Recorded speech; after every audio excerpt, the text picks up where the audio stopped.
Goopi Gayen Bagaha Bayen was the first movie I remember watching with my family on big screen. My little self was transported to that magical world of Amloki, Hottoki, Shundi and Holla for those 2 hours. I was mesmerized by the gibberish-speaking magician Borfi, the funny but manipulative minister of Holla, and the dance performance of the ghosts. To me, it was a sheer spectacle. And probably because of this, I've never been afraid of ghosts. I've grown with the films of Satyajit Ray, and to me, he remains the greatest storyteller of all times.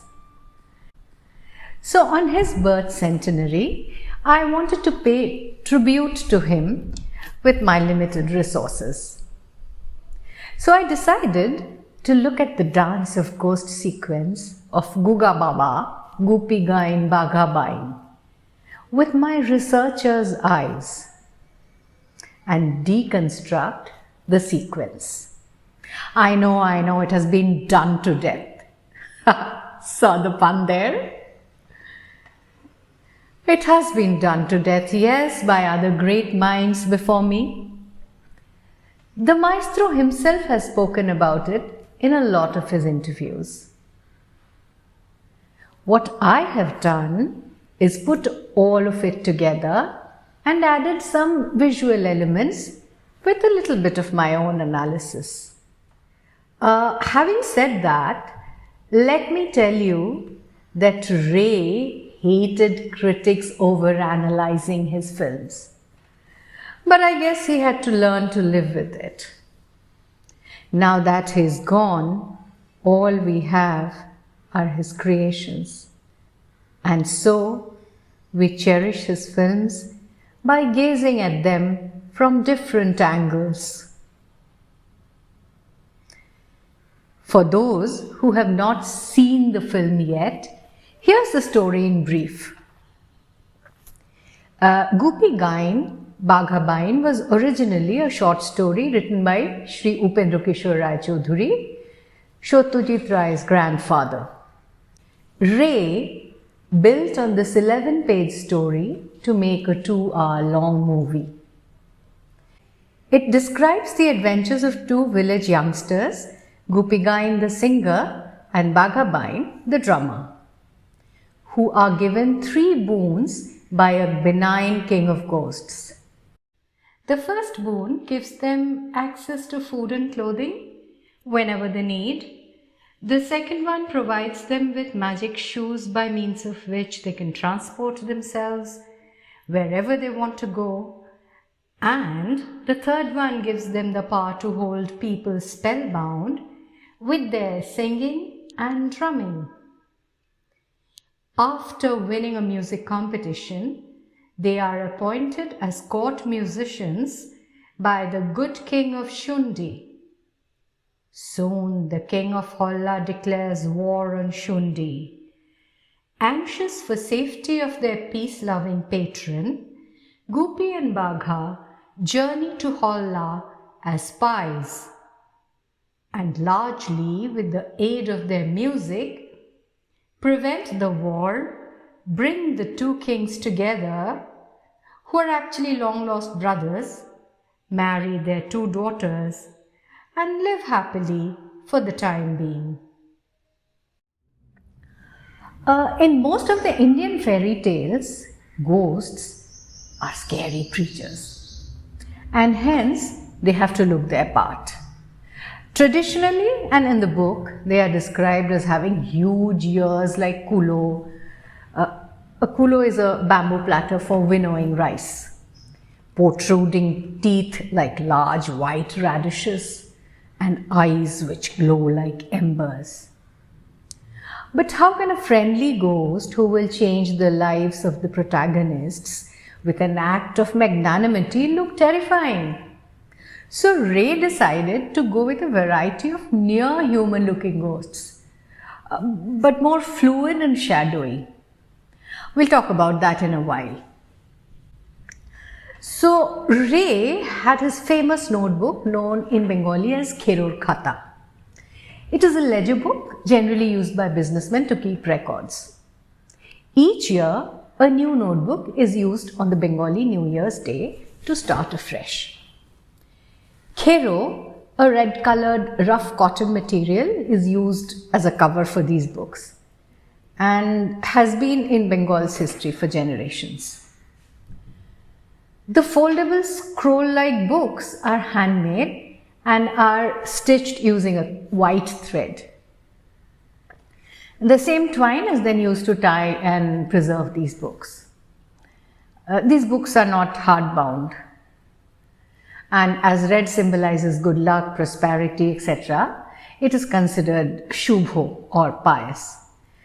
Ray used these notebooks to write sketch, draft, outline, and record all his thoughts about his films. He used one book per film, or maybe more than one book per film. It is an invaluable document of his creative process. My explanations are mainly from these notes and some blogs, interviews, books, etc. mentioned at the end. The dance of ghosts is towards the beginning of the movie, just when the duo meet the king of ghosts, and they are terrified out of their wits. So probably, in order to dispel their fear, the king of ghosts, elated with their hoarse singing and coarse drumming, treats them to a spectacle performed by the regular residents of jungle. Yes, ghosts of different classes. Interestingly, this classification is not according to the Hindu caste system. Neither is it based on religion. Although the film was made in 1969, the story first appeared in 1915 in Shondesh, the children's magazine edited by Upendra Kishore. So Ray must have classified his ghosts according to the different social classes that existed till that time. The first category of ghosts are the kings and emperors or the royals, belonging to different eras and places. There's the king from the Puranas, the Bodha kings, the Kanishka kings, South Indian kings, Mughal kings, and the general category kings. The second category belongs to the emaciated peasants or working class ghosts that include the Santals, farmers, Musalmans, Bihari Darwans, Latyals, and the Bauls, who are the wandering minstrels of Bengal. They carry sticks, spear, sickle, the single-stringed musical instrument called ektara, which are carried by the Bauls. The third category belongs to the ruling white people of the pre-independence era. Hastings carries a gun, Lord Clive is with his snuff box, the cane-carrying crafty white sahib is there, the white soldier with a sword, and the indigo plantation owner sahib carrying his booze bottle is also present. Although their facial features are grotesque, their forms are more distinct. They were greyish in a black background. Now, to add contrast to the emaciated working class and to add a dash of humor, he created the wobbly Nadu Gopals, or the overfed roly-poly middle class, so-called intellectual or pseudo-intellectual people. There were two types of babus, the city-bred rich Bengalis and the hangers-on or groupies. The baniya or the businessman, the Brahmin priest with his tiki, Tiki is a tuft of hair that is left uncut on the head, generally sported by the upper class priests, Hindu priests. And he's also wearing a namaboli. Namaboli is a scarf with names of gods and goddesses printed on it. There's the Christian priest carrying a Bible and the headmaster of a school brandishing a cane. Their facial features and forms were the best defined, and they stood out on a white background. The theme of the whole sequence fits perfectly with Gustav Freytag's 5-point narrative structure. It's a theory, it's a literary theory in narratology. First is the exposition, that is setting the scene.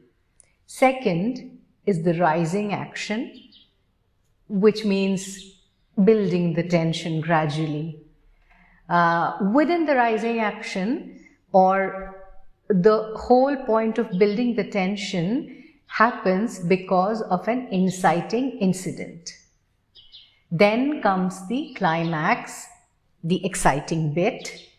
There's the falling action, which basically means tidying up loose ends.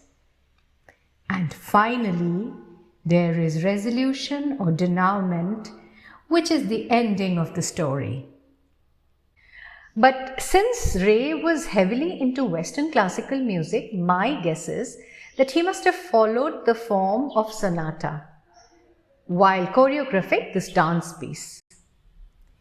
He starts with introduction, which is in general slower than the main movement, but more upbeat. Then comes exposition, where one or two themes, often in contrasting styles, are connected by a modulating transition. The exposition is followed by the development, where the themes are played with lots of tension. Sometimes they are polyphonic in texture. The next stage is recapitulation. And finally, there is coda, which is the tail, and it comes at the very end of the movement. The music that goes with the sequence, interestingly, is a form of percussion quartet popular in South India. The Tani Avartanam. I hope I've pronounced that correctly. Andrew Robinson writes in his book, The Inner Eye, he deliberately avoided melody because melody suggests a kind of sophistication. He wanted only rhythm. The four instruments used here are the classical mridangam, the popular kanjira, the sharp-sounding ghatam, and the quaint twangy mursing. The choreography of the dance was done by dance director Shambhu Bhattacharya. His choreography is alternative and experimental, but it derives its elements from the folk forms of Bengal. Among the four categories of ghosts, only the sahibs were photographed by filming shadow puppets, while the remaining three strata were portrayed by dancers of Shambhu Bhattacharya's troupe with different types of makeups, masks, costumes, etc. There is a saying in Bengali, Shobhab Jayna Mole, which roughly translates into, even after death, old habits die hard. This idiom aptly describes the drama that unfolds. There are mainly 5 segments, and each is divided into 4 parts performed by each class of ghosts. In part 1 of the first segment, which lasts about 1 minute 45 seconds, 6 characters appear on the screen together with the beats of mridangam, a classical percussion instrument, as you all know, because it went well with the classical style of dancing of the kings. The attire, headgear, wristbands, etc. points towards royalty. The outline of the kings were not very sharp, and the movements were classical but fluid. The choreography depicted masculinity, power, and strength. Alternating between kick and pause, the movements are rooted in Kathakali, a dance theatre from Kerala, and also some parts of Bharatanatyam. In the second part, the next characters that appear are the peasants or the working class. They walk with weapons and long strides to the beats of Kanjira. There is a robustness and acrobatic quality to their dancing. Their movements appear to be choreographed from martial dances like Chow. Their bodies or movements imitate the labor of fields and industries. The style is more folksy, like a group dance, but the movements are firm and decisive. The 6 working class ghosts enter from the right side of the screen in a straight line. According to cameraman Shomindu Roy, these 2 categories of dance were shot twice, the second time using a special kind of lens, and this brought out the melting, wavy, spooky effect. In the part 3, in the third part of the dance, Ghatam, or the simple clay pot, was the instrument of choice. This part was of the 6 white rulers. They appear one by one on screen at different levels in Western attire and hats. This was not what you call a dance, so to say. They just moved in a very stiff way, wooden movements with the beats of Ghatam. The moves were taut and rigid, in total contrast with the previous 2 parts. And this kind of movement signified arrogance or the so-called stiff upper lip kind of a thing. The camera technique used was undercranking. It is filming at a slower rate of 16 frames so that the end result turns out to be stiff and mechanical, puppet-like. The roly-polies or the Nadugopals provided a comic relief in part 4. The morsing is a little known tiny South Indian folk instrument which is held between the teeth and plucked with the forefinger to produce a comedic twangy sound. And that was totally in sync with the tottering of the rotund ghosts. They too appear at different levels. The first one is from below. 3 of them appear from the left side of the screen and 2 from the right side of the screen.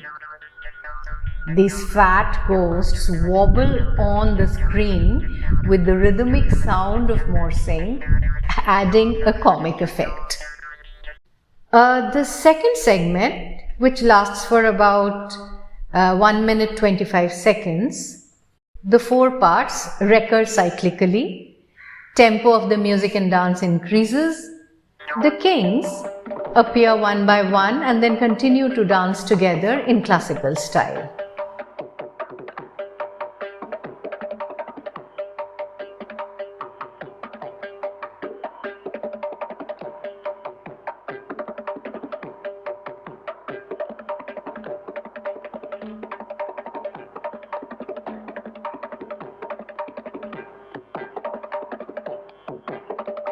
The peasants split themselves up into groups of 3 and dance with increased tempo facing each other.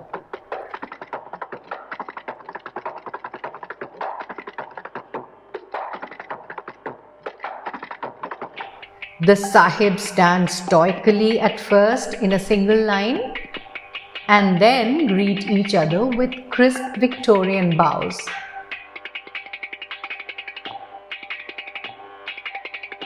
The roly-polies continue to wobble with faster beats. Their forms and characters are more pronounced in this segment. By now, the viewer has settled down after the initial shock We concentrate more on the finer points like the difference between their looks and between different dance forms, etc. etc.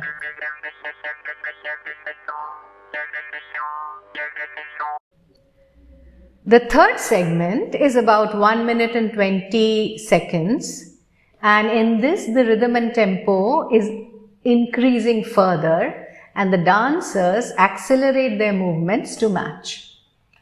The neck movement of the royal ghosts are captured by the camera, the close-ups.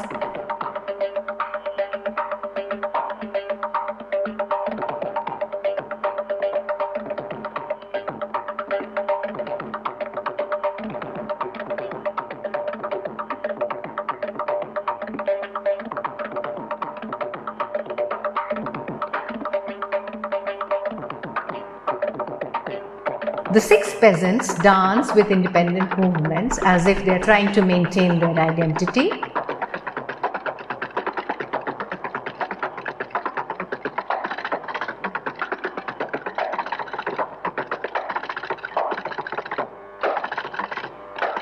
The whites are swaying in a more Western manner. All of a sudden, a servant enters with a hookah and is kicked out by the sahib. Among the fat ghosts, the padre or the Christian priest tries to show the Brahmin priest something from the Bible, but the Brahmin priest pushes him away. The padre then goes to the other babus who are totally engrossed among themselves and absolutely ignore him. These are the inciting incidents where the distinct class character of the 4 categories of ghosts become prominent.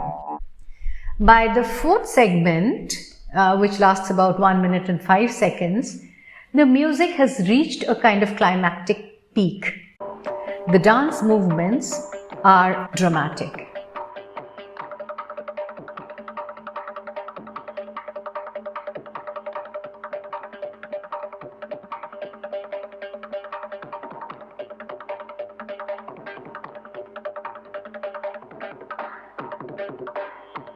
Infighting has begun among the peasants.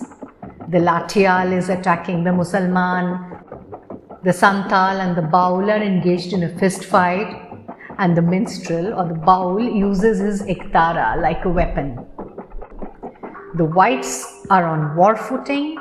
One is venting, the other is marching briskly. One is wielding the sword, whereas the other is firing in the air. There's utter chaos. All of them seem slightly tipsy. The overweight ghosts are no longer in control of their body. One tumbles down. The headmaster is trying to control them by brandishing his stick, whereas the padre is trying to cool them down. Failing which, he looks towards the sky as if to summon Christ himself. The intensity of the dance and the drama is almost at its peak, and it seems like the ghosts have gone back to the days of needless bloodshed and violence.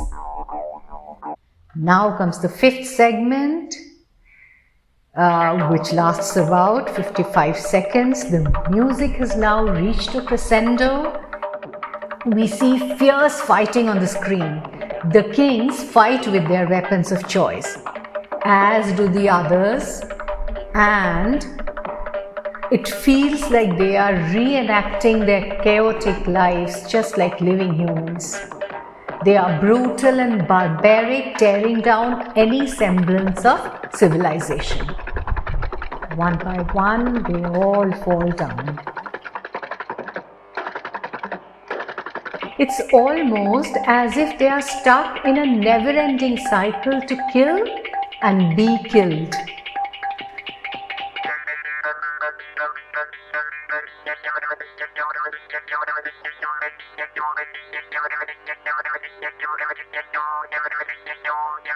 Finally, we reach the conclusion in the 6th segment, lasting 55 seconds. We suddenly realize that they are ghosts and so they cannot die. They rise up after the fall and harmony returns to their world. This is the rebuilding phase after destruction. Order returns.